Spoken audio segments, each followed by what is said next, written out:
The month of October is Breast Cancer Awareness Month. We had some medical professionals who were here to talk to us about breast cancer, all about it, the symptoms, the treatment, diagnosis, risk factors, and all of that.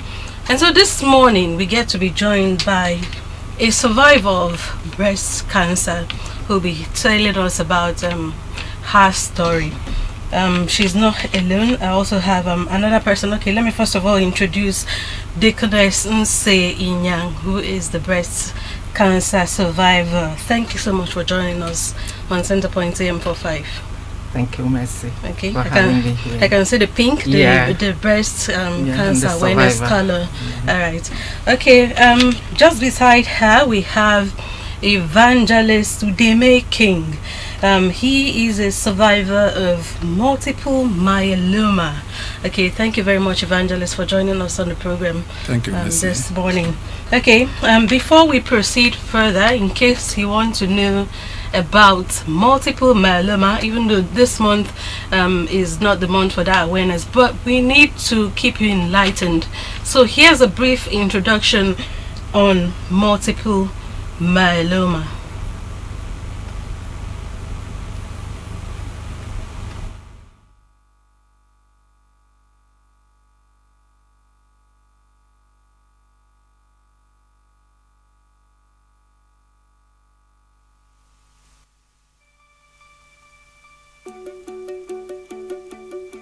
Multiple myeloma is the second most common type of blood cancer, with nearly 230,000 people living with the disease globally. It is a cancer of the plasma cells, which are found in the bone marrow, the spongy tissue located in the center of many bones where blood cells are produced. When plasma cells become cancerous, they start to multiply within the bone marrow and crowd out the normal blood cells. In the very early stages of the disease, a patient with multiple myeloma may not show any signs and symptoms. Once signs and symptoms do appear, they may include frequent infections, bone pain and fractures, reduced kidney function, anemia, and/or fatigue. Multiple myeloma is hard to find early. Many patients don't have any symptoms until their disease has reached an advanced stage. Diagnosis can be shocking and devastating, leaving those affected and their family and friends feeling overwhelmed and distressed. Although multiple myeloma cannot be cured, there are a number of treatment options available, and advances are being made in the management of the disease.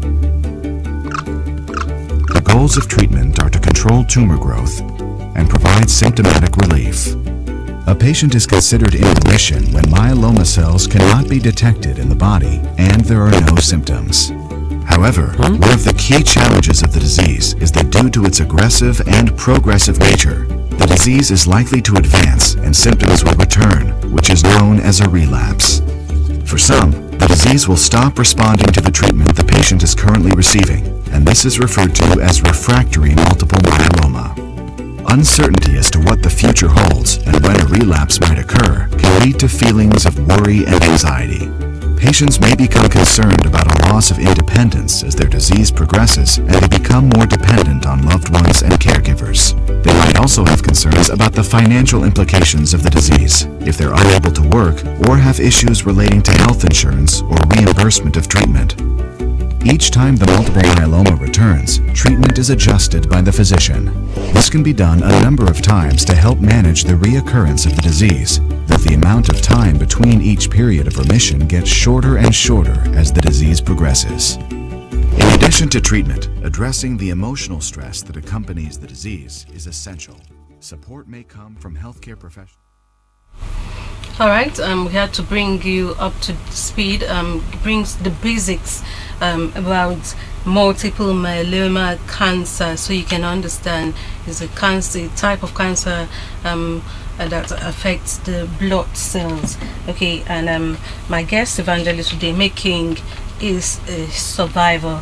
All right, since it's the month of breast cancer, let's begin with Deaconess Inyang. You survived. Right. Thankfully so, you survived. At what stage did you find out? Did you find out on your own? Talk to us. What happened? Yes, Mercy, thank you very much for bringing me here. like she's rightly said, October is being celebrated as the Breast Cancer Month created by World Health Organization.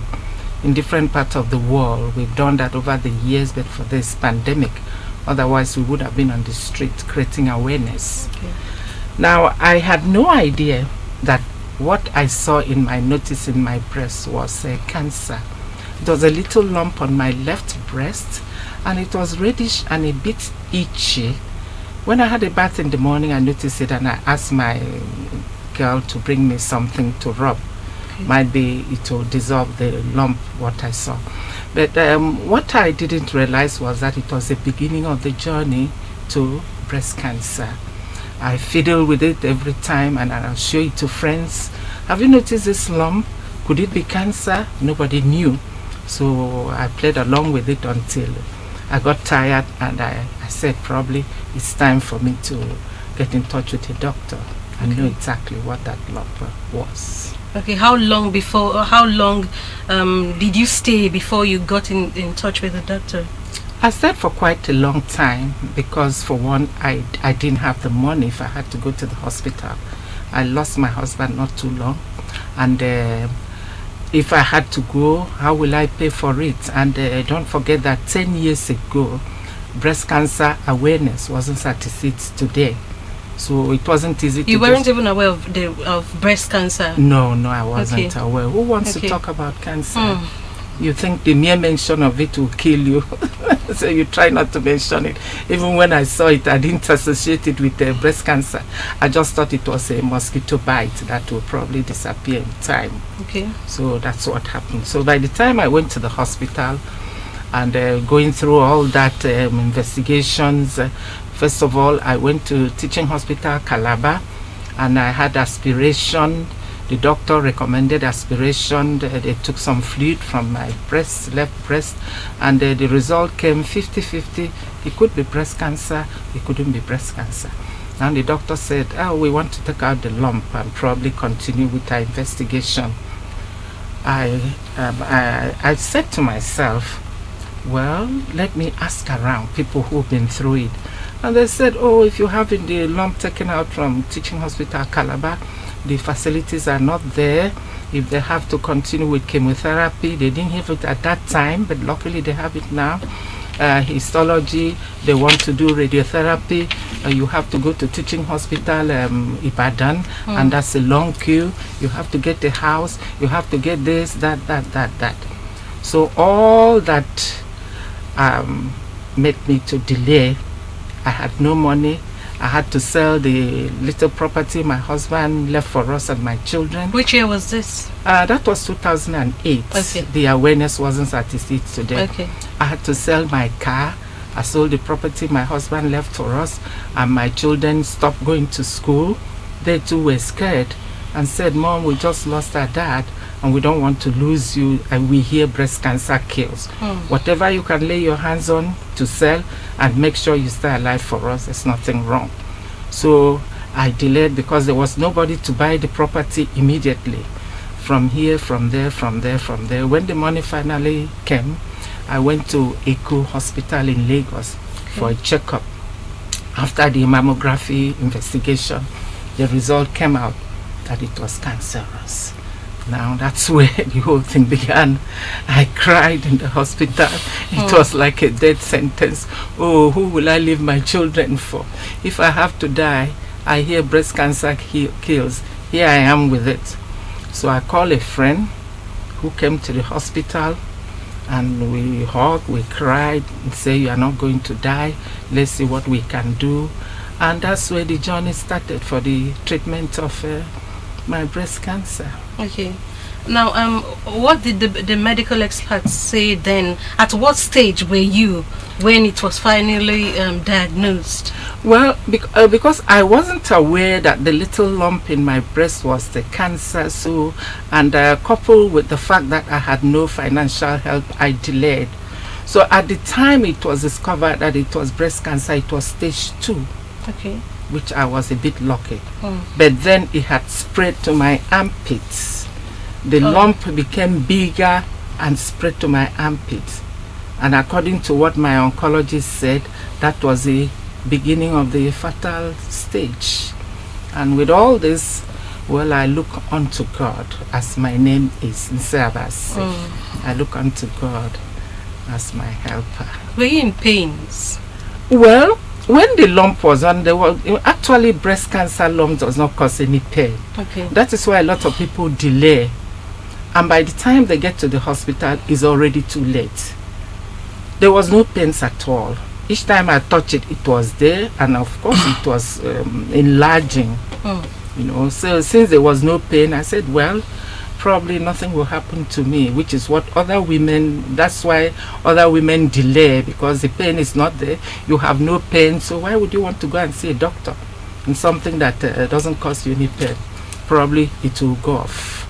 But that's a mistake, because it doesn't ever go off. And how did your family react? Oh, they were in shock. My children were overwhelmed, devastated. Oh, Mom, is it going to be another death sentence? Are we going to be without a mom? We just lost our dad. And my friends too, we were all surprised, we were all shocked. I cried, I rolled on the floor, and the doctor said that wasn't going to help me either. I should find a way of treating myself. Okay. And what was the way? Finance. I had no money. So that was number one. Okay. All right. Breast cancer, they say, is one of the very many types of cancer. And you know, here on Centerpoint AM45, and of course on the Ultimate in TV broadcast in AKBC, our duty is to inform you, to enlighten you. So love to talk about a survivor, to talk to the survivor of the other type of cancer, that's the multiple myeloma, Evangelist Udemeh King. Okay, Evangelist, for you, what happened? At what stage were you diagnosed? What were the symptoms you felt? Well, were you even aware of that type of cancer? Obviously, I wasn't aware. I just observed that I was having these pains at my back towards the waist, and I was already good at exercise, so I was always exercising. But my colleague in the office kept telling me, King, go to the hospital, and I would tell her, I'm fine, I'm okay. But it got to a stage that I wasn't able to lift up my leg very well. And I thought it was time to get to the hospital. I went to a private hospital, and they said something about lumbar 5. That means I have a bridge at my lumbar 5. And it will require serious exercise. I have to go to the these units that physiologist. I have to go to the physiologist, and then they will attend to me.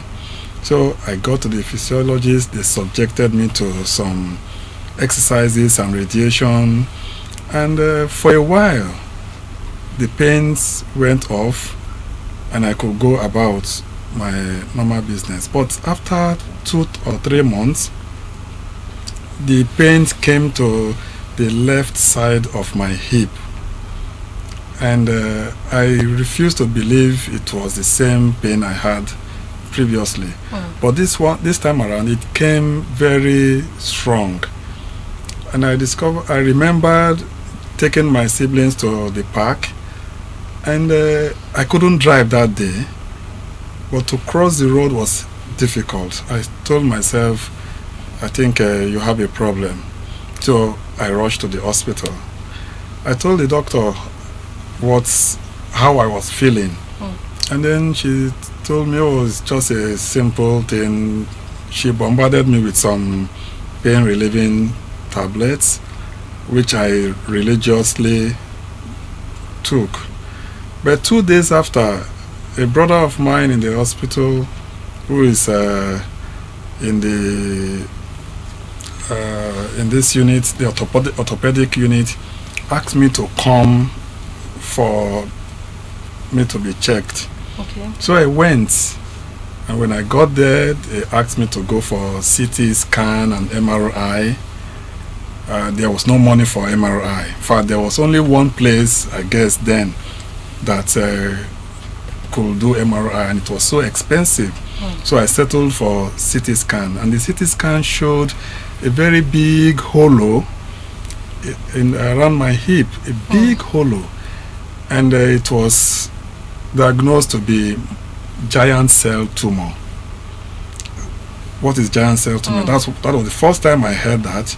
So they told me at the teaching hospital, we can't treat this, you have to go to orthopedic Lagos, where you will be attended to. They will do biopsy and then treat you as well. So I had to look for money. Got to orthopedic in Lagos. It was a period of strike and no strike by nurses, and so everything was delayed. But after 2 months in Lagos, they came up with multiple myeloma. This is not a giant cell tumor, but multiple myeloma. So they asked me to go back to the teaching hospital where I will be treated. So from Lagos, I had to return to the teaching hospital again in Uyo. Now, the day I arrived at the teaching hospital, I met my consultant. I was told the procedure for treating multiple myeloma, I will be admitted, go through chemotherapy and so on.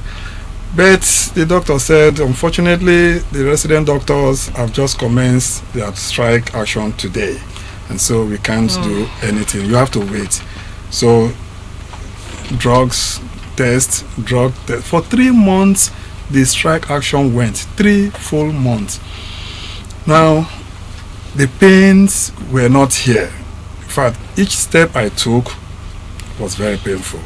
It got to a stage I had to be going with a pillow, a pillow when I'm driving and when I'm going to the church to see. You were still on and about with your regular day-to-day life. I was. I am this type of person that likes walking. I just enjoy walking, and I didn't want to stay back from work, but I was going with my pillow. So I will always sit with one side because this side, the entire left leg was almost like saying condemned. There was numbness, there was pain, serious pain, and to the extent that at a point I was asked to take tramadol, but very sparingly, because once I take the tramadol, the pains will go completely. Which year was this? It was 2016. Okay. And the strike went on towards December, and members of my church started discussing my issue. And they went on the social media and discussed and said, look, we won't allow Evangelist King to die because I was depreciating. I was depreciating. But within me, I was telling myself, I'm okay. But I was, seriously, because this leg was already going.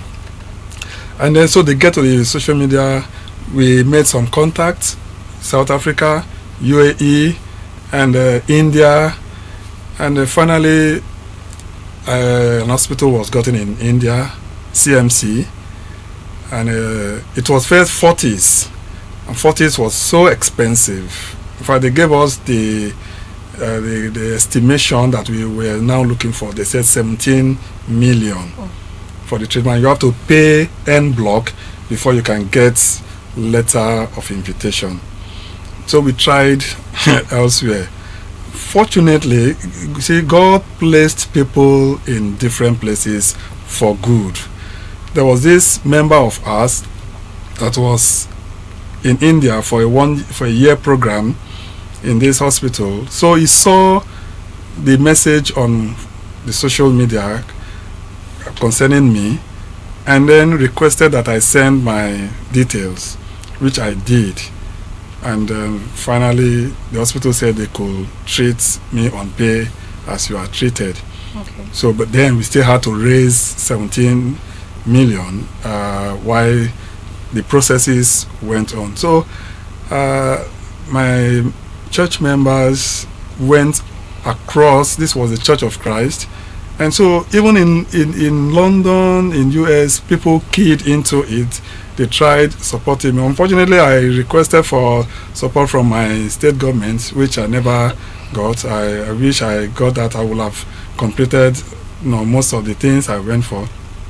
But then, I remember on my way to India with my wife, I was completely not myself because the pains was always there. In Lagos, I was advised not to allow the hollow to break, because once there is a break in that hip, they will no longer treat cancer. Okay. They will want to repair the damage done to the hip. Okay, so finally you got the treatment in India. Okay. Yes, I got it in India. Okay. I know for sure that so many people keep making requests from the state government for help, for treatment. Some get, some get the treatment, the support they need. Some don't. Maybe you weren't one of the lucky persons, but I know there are some people who have been beneficiaries of the state government. Okay, I'll come back to talk to you. Okay, before I get back to Deaconess Nse, how did your family feel? I want to give kudos to my wife, because she was just everywhere. She was very ready. She was disturbed, but she tried to come out of it, because she knows, as a counseling psychologist that I am, that I have this shock absorber, and I was not too serious about this even when I was in pain. And I tried to impact that on her. And so she, at a point, she just came out of condition, emotional trauma, and then decided to take things as they came. Okay. And so she was there, and others, they were all there. In fact, I had people come to me. Well, my constituency is the church. Okay. And I had so many groups from Cross River, from here in Akwa Ibom State, come to visit me on different occasions, praying with me and also assuring me that it will be well. Okay. And so with that, I just believed that God was going to do what He will do. And He did it. Okay. In fact, by the time I came back, I was unable to walk. I was with a walker because the hip was not attended to. I was told after the treatment, because I went through a transplant, and transplant was a 50-50 thing. Okay. My immune system was brought down to 0, and I was only surviving with even half a slice of bread, which I would tell them, I'm okay. But at the end of the day, I came back with a walker, and but after about a year, God worked on the hip Himself. And today I could walk about without the walker, and I'm getting healthier by the day. And I give thanks to God and to the prayers of the saints concerning me. Okay, let me ask you this finally before I get to Deaconess Nse, because I'm eager to know. People might look at you right now. They may not be aware you are visually impaired. Does it have any link with the type of cancer you had, or is just another story? Well, I would say yes and no. Some years back, I know I had glaucoma. Okay. And the glaucoma was more than 15 years back, I would say. It was already said to be, the diagnosis was end-stage glaucoma. But the treatments, the chemotherapy and all the chemicals, I would say, that were pumped into the system probably triggered off this. And by the time I started the treatments there in India, but at a point my visa expired, and I came back to continue the treatment here. Unfortunately, I would say it was mismanaged here in the country, and it resulted to my being visually impaired because my doctor did not really do the right thing in managing the eyes. Okay. Now let's come back to Deaconess NseAbasi Inyang, the breast cancer survivor. Talk to us about the process of treatment you went through. Was it traumatic? Was it painful? How was it like for you? And then the cost implication. Well, the treatment was tough, extensive, painful, and very expensive. From Calabar Teaching Hospital to Ekere, and I went to South Africa. My friend was in South Africa. She invited me, why don't you come over here? Well, we'll see what we can do. We'll raise funds for you. With the property I sold and my cars and so on, I traveled to South Africa. I went to Cape Town, and more investigations took place, and X-ray, scan, MRI, to find out if the cancer had spread to other organs of my body. Luckily, there was no spread, but it was almost spreading because it had entered my armpits. There was a big swelling in my armpits and the lymph nodes, and that would have led to the blood and so on. So I went through, first of all, I had surgery. After all the investigations, they found out that it was only on my left breast. The doctor said he was going to cut off the breast. I said there was no problem. Even if you want to take off the 2 breasts, I'm okay. I have 4 children. I think I'm content with that. And the breast was taken off. After surgery, I had a chemotherapy. It's supposed to be 8 cycles for 8 months. Unfortunately, I stayed almost 2 years in South Africa, because after each cycle, when you are going for the next, they have to conduct another blood test to make sure that your white cells are in order. Otherwise, I've seen a lot of people die because of chemotherapy. My oncologist informed me that this chemotherapy is poisonous.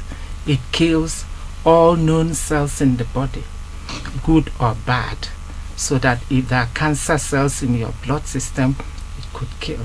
That's why when you're undergoing it, you lose your hair. I lost my hair because of the poison. You become so dark and so on. Very dark. Yeah. So after the surgery, I rested for some time. I started with the chemotherapy, and after about 4 cycles, they stopped and asked me to go for the blood test, which I did, and my white blood cells really came down. I was in shock and I almost passed on, but for the grace of God. So I had to take a break. They started again with the chemotherapy. I had it and completed 6 cycles. But unfortunately, I ran short of money. But the good thing is that I stayed with a friend, so I didn't pay any house rent, and I didn't buy food. But then I didn't want to bother her with the medical bills, so the hospital sent me out and stopped my treatment. I came back to Nigeria, and a good friend of mine started raising funds for me. She got in touch with friends. People were donating 100,000, 200,000, 300,000, because the bill they gave me was $37,000.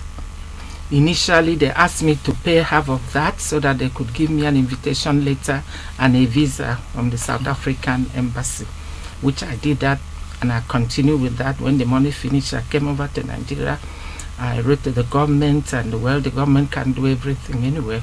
So my friend got in touch with others. They raised funds for me. I went back to South Africa, and I continued with the treatment. After the cycles of chemotherapy, I went into radiotherapy, which was a 6 weeks treatment daily, but for the weekends. And so that extended my stay in South Africa almost 2 years. And after the radiotherapy, the doctor recommended hormonal therapy, which I'm on it since 2008. I started with till date. Yeah, till date. I started with tamoxifen, a tablet a day.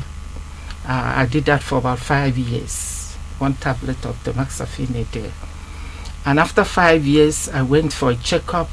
The doctor said they have to change and give me letrozole 2.5 mil, which I am on from that time till now. And the doctor said I have to be on it for about 15 years. My dear, I must tell you, cancer treatment is very expensive. It is. I can't think of any other treatment that is as expensive as cancer treatment. Surgery, chemotherapy. The last time I went to teaching hospital to nose around and find out how the cost of chemotherapy was, I think a cycle, the doctor, the oncologist I met, they said it was 150,000 a cycle of chemotherapy. And you're supposed to undergo 8 cycles of that. Now, where does the money come from? You know, and you can't talk of radiotherapy. It's a very extensive and expensive treatment. That is why I appeal to women in government to come together and advocate for the treatment of women with cancer. Whether government should subsidize for some and others should be treated free. Because in this journey, I have an NGO. When I came back with the experience I had, I said, well, I must package something. Because when I came out of the hospital from South Africa, I saw some ladies around my bed, sick bed, and a strange country. I said, who are you? He said, well, we are cancer survivors.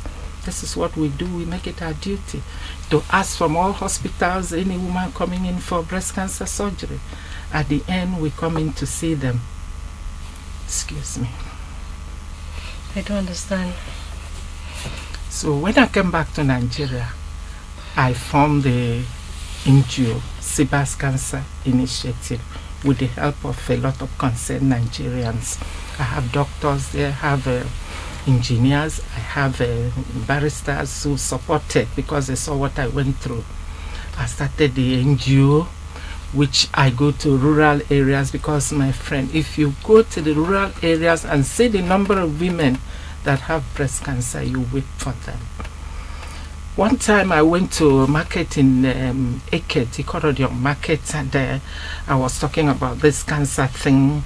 One woman came to me and removed her top and said, oh, ma, look at what is, and the breast was almost gone. It was hanging on a thread. I wept. I said, what do you do? He said, well, they said it's effort. Effort. So that's what they think is effort. And I said, sure. Well, it's not caused by effort. If it was so, I would have died. Sure. So that's why I really say that the women in government should have sympathy on these women who cannot afford. Since it's a woman's illness, let me say so, though I understand men could be affected by breast cancer, but not as many as women, because the World Health Organization says 1 in 8 women will have breast cancer. So I had one, so I guess I'm one of those. So they should come in and see what they can do to help, because it's very rampant. Initially, they thought it was the elderly ones, but we've seen that even the younger ones are being afflicted by breast cancer. So many. During the outreach, I go to hospitals, I go to Akpanande market, I ring bells, I go to schools, I talk to young girls on breast cancer, markets, churches, and they have to be aware, because early detection saves lives. Okay. If you detect it early, there's a chance that you will survive, as I did. Even mine was stage 2. When it gets to stage 3 and 4, you should be saying, Lord, I'm coming home. But we are praying it shouldn't get to that. Okay. So in all of this, you're preaching the message of awareness, early detection. Saves lives. Okay. Because it saved my life. Okay. Okay. Another thing you raise a consciousness about is the cost implication. Okay.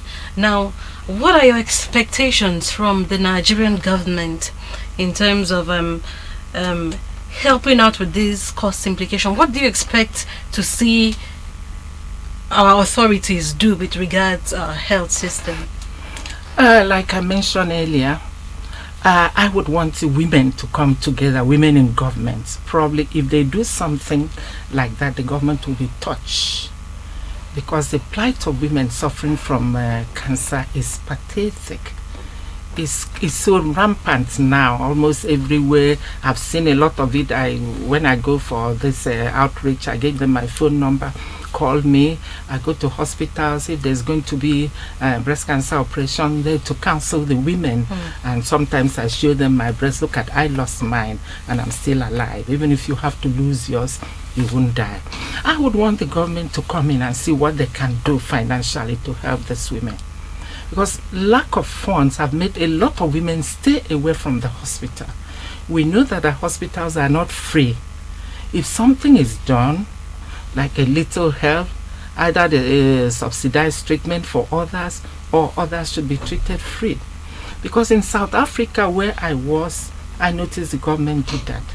There was a hospital, cancer hospital in the state headquarters, Johannesburg, and women from the rural areas who were diagnosed with breast cancer could come to the state capital and stay in that hostel rented by the government, and they were treated free. Because when you look at it, women are the backbone of the society in a way. You lose a woman, you lose a mother, you don't know what happens to the children. So I would really plead that the government should do something to help these women. Having been through it, I know what it is. Okay. They say every type of cancer, when it comes to treatment, the cost implication is on the high side. Now, Evangelist Udemeh King, what would you love to see our government do in terms of policies, in terms of programs, in terms of the health sector generally, and then the cost implication of cancer treatments generally? Well, she had said so much about what the government should do, and presently I'm still on cancer drug, and there is this drug I have to order for almost every month. It cost me about 50,000 naira for 30 tablets, and I'm supposed to take this for 21 days, have a 7-day break, and then start again another 21 days since I was discharged. And 50,000 every month is a lot of money. That's just one, not to talk of the various tests that I have to conduct every time I go for checkup. Now, I know the government they have the muscles, they have all it takes to put up standard hospitals. In fact, when you look at some of the hospitals we have owned by governments, and you compare them to the one owned by individuals, and these individuals, some of them are also medical doctors, and you see how equipped they are, you will agree with me that the government is really not doing anything, not much. They are not doing much. Maybe this COVID-19 pandemic will force the government to look at the health sector and try to put up hospitals that are standard, not just putting up structures and then leaving one or two medics there and then think that is an hospital.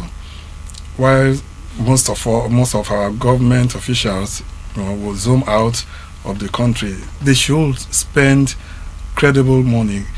These health insurance schemes should be introduced to accommodate all citizens. All citizens. We have what it takes, but I want to say the government is really not doing enough from the federal level, because when you look at the teaching hospital we have here, and you walk into the teaching hospital, common light, electricity is a problem. My wife had gone in to see somebody in an emergency ward early this year, and when she got there, a patient was brought in under emergency, and the doctor was to stitch this patient. My wife had to use a torchlight phone to help the doctor see what he was doing in an hospital that is federal and has all that it takes. I went to visit my niece in the same hospital, teaching hospital, who gave birth to a baby. There was no light. And everybody, the place is always very stuffy. But when I look back to where I came from, where I had the opportunity to go for treatment, the toilet there, the public toilet, is as good as a dining room. You can walk in and eat even in the toilet. Everywhere is so clean and neat. This is an hospital that we could replicate here. So I want to call on our government, the government officials also, to put up hospitals that will help. You see, if in a town we are able to probably raise money to rush to the hospitals and take care of ourselves because we have the tertiary hospital here in town, what do you think is the place of those in the rural places? Honestly, they are suffering. And so the translation of whatever ailments they are having is effort. That is just the best translation, the interpretation of whatever they are having.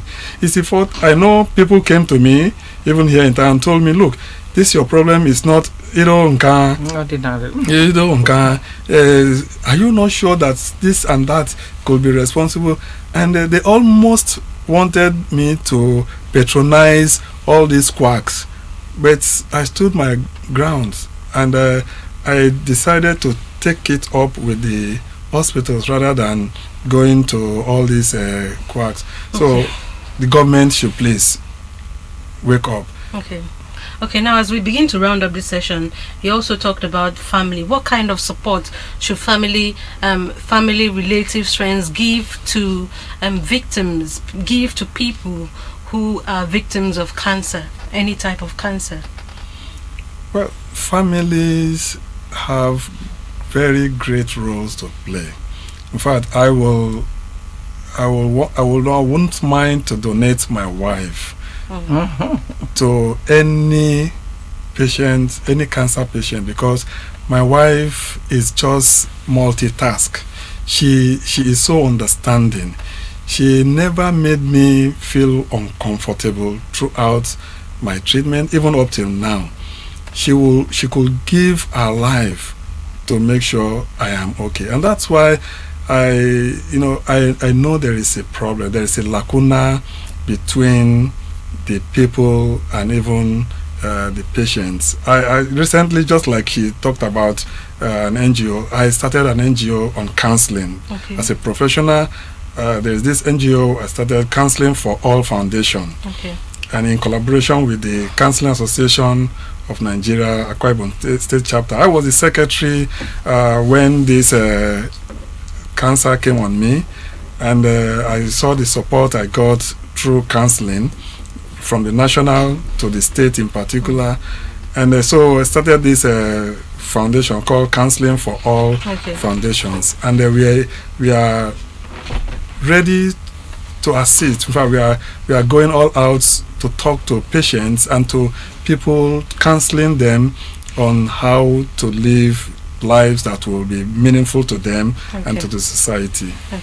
Okay, Deaconess Inyang, your advice to people, the society at large, families, friends, when it comes to assisting victims of cancer? Well, I would advise the public, the families, to stand by their family member. And I thank God for my children, such lovely children, so understanding. When they couldn't go to school because the money was not there, I had to use the money for treatment. They stepped down, drop out of school without any grumbling. How are they faring now? Oh, they've gone back to school, and I thank God they're okay. Wonderful children I have. And you know, I have many grandchildren now. Wow. So congratulations. I'm so welcome. So if I had died, then I wouldn't have lived to see my grandchildren. So I would advise women to please make sure you examine your breast monthly for any lump. And I would also advise people to be mindful, because lifestyle, our own lifestyle, can cause this cancer. people avoid eating fruits and vegetables, and then they're all Indomie and so on. So once in a while, one should noodles, mix all that, So, and I'll leave my number with anybody who wants to call. We've had breast cancer. There should be no scare. Send for me. I'll come with you and go to the hospital, because when I was down, people stood by me. So there's no how I wouldn't stand by somebody who is afflicted by breast cancer. I'm here to help. My NGO, NseAbasi Cancer Initiative, we are here to help any cancer victim. And if you are diagnosed with breast cancer, best thing, you should not be scared. You should not be afraid, because you will not die.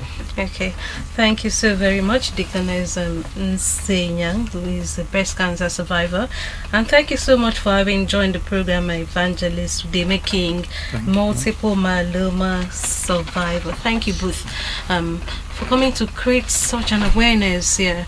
We'd love to have this again and again, so even people can be enlightened. Thank you so much. And of course, for people who need any of your contacts, they can always contact the AKBC, the Ultimate in TV Broadcasting, and we'll link you up with our resource, with these survivors. Can I add one note of advice?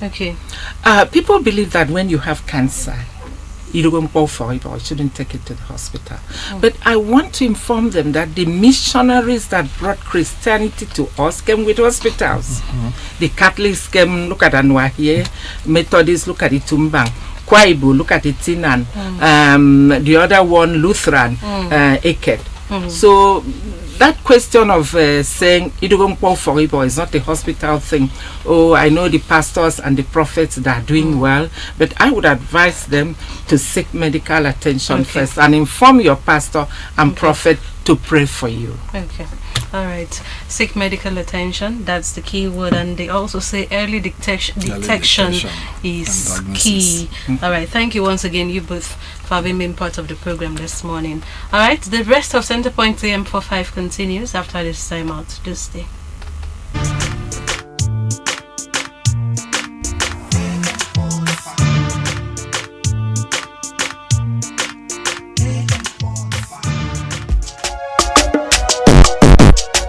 This is our home, where we all belong. The place where life is beautiful. The peaceful ambience we enjoy when we live together in unity and love. It's so important, because stand together we all make a better. We be brothers and sisters, no matter where we stay.